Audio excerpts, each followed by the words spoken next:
మద్యంలో కమిషన్లు దండుకున్నారు, గనుల లీజుల్లో వాటాలు దక్కించుకున్నారు. ఇవన్నీ ఒక ఎత్తు. చివరకు బడి పిల్లలకు ఇచ్చే స్టూడెంట్ కిట్లను గత జగన్ ప్రభుత్వంలో వైసీపీ పెద్దలు వదిలిపెట్టలేదు. చిన్న పిల్లలకు ఇచ్చిన బ్యాగులు బెల్టులను మాకేంటి అంటూ చేతివాటం ప్రదర్శించారు. 5 ఏళ్లలో 300 కోట్లకు పైగా దోపిడీ చేశారు.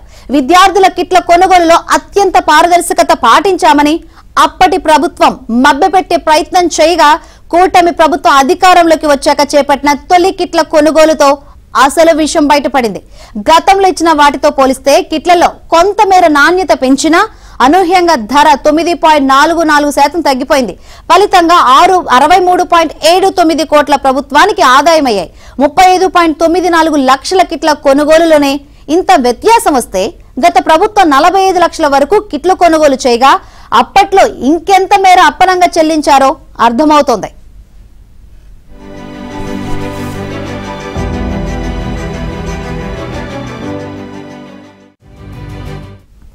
గత ప్రభుత్వం విద్యా కానుక టెండర్లను ఇష్టారాజ్యంగా మార్చడంతో ఈ ఏడాది ప్రభుత్వం అప్రమత్తమైంది. కాంట్రాక్టర్లతో దశలవారీగా చర్చలు జరిపి పారదర్శకమైన ధరలతో టెండర్లు నిర్వహించేలా చూసింది. ముఖ్యంగా ఎవరికి కమిషన్లు ఇవ్వాల్సిన అవసరం లేదు అనే మాట బాగా పనిచేసింది. వాస్తవంగా కిట్ల ఉత్పత్తికి అయ్యే ఖర్చు మాత్రమే కాంట్రాక్టర్లు కోట్ చేశారు. గతంలో కమిషన్లు సమర్పించుకోవాల్సి రావడంతో అవి కూడా కలిపి లెక్కలేసుకున్న తర్వాత అదనపు ధరలకు కోట్ చేసేవారు. ఈసారి కమిషన్ల బెడద లేకపోవడంతో వాస్తవ ఉత్పత్తి ధరపై కొంత లాభం చూసుకుని కిట్లు సరఫరా చేసేందుకు కంపెనీలు ముందుకొచ్చాయి. సర్వేపల్లి రాధాకృష్ణన్ విద్యార్థి మిత్ర స్టూడెంట్ కిట్లో విద్యార్థులకు బ్యాగులు, బూట్లు, బెల్టులు, యూనిఫామ్ క్లాత్, నోట్ పుస్తకాలు, పాఠ్య పుస్తకాలు ఇస్తారు. పాఠ్య పుస్తకాల టెండర్లను పాఠశాల విద్యాశాఖ విడిగా చేపడుతోంది. మిగిలిన వస్తువులకు టెండర్లు సమగ్ర శిక్ష పిలిచింది. కాంట్రాక్టుల మధ్య పోటీ పెంచడం, సకాలంలో కిట్లు అందేలా చూడడం కోసం ఎక్కువ మంది కాంట్రాక్టర్లను ఎంపిక చేసింది. గత ఏడాది 16 మంది వెండర్లు కిట్లు సరఫరా చేయగా ఈ ఏడాది 27 మంది ఎంపికయ్యారు. వీరిలో మొత్తం 138 కంపెనీలు టెండర్లలో పాల్గొనగా 114 కంపెనీలు అర్హత సాధించాయి. అందులో 27 కంపెనీలు L1 గా నిలిచాయి. ఆ కంపెనీలో 9 కంపెనీలు కొత్తగా వచ్చాయి.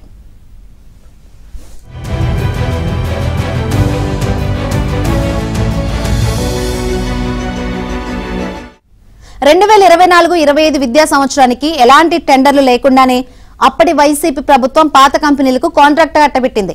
ఆ ఏడాదికి 35.94 లక్షల కిట్లు కొనుగోలు చేయగా వచ్చే విద్యా సంవత్సరానికి కూడా అంతే సంఖ్యలో కిట్లు కొనుగోలు చేస్తున్నారు.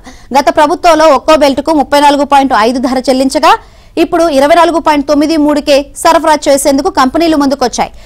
నోట్ పుస్తకానికి అప్పట్లో 52 చెల్లించగా ఇప్పుడు ఏకంగా 36.5% ధర తగ్గి 35.64కే రానుంది. బ్యాగును వైసీపీ ప్రభుత్వం 272.92 ధరతో కొనుగోలు చేయగా అదే బ్యాగును ఇప్పుడు 250కి ఇచ్చేందుకు కంపెనీలు అంగీకరించాయి. బూట్లకి ఇప్పుడు 187.48 చెల్లించగా ఇప్పుడు 159.09 ధర ఖరారైంది. యూనిఫామ్ క్లాత్ ఒక్కో విద్యార్థికి 3 జతలకు గతంలో ధర 1081.98 అయితే ఇప్పుడు 1061.43గా నిర్ణయించారు. పైగా ఈసారి యూనిఫామ్ క్లాత్ డిజైన్ మార్చడంతో పాటు మరింత నాణ్యమైన క్లాత్ ని ఎంపిక చేశారు. నాణ్యత పెరిగిన ధర తగ్గడాన్ని బట్టి గత పాలకులు ఎలా దోపిడీ చేశారో గ్రహించిన విద్యాశాఖ వర్గాలు అవాకవుతున్నాయి.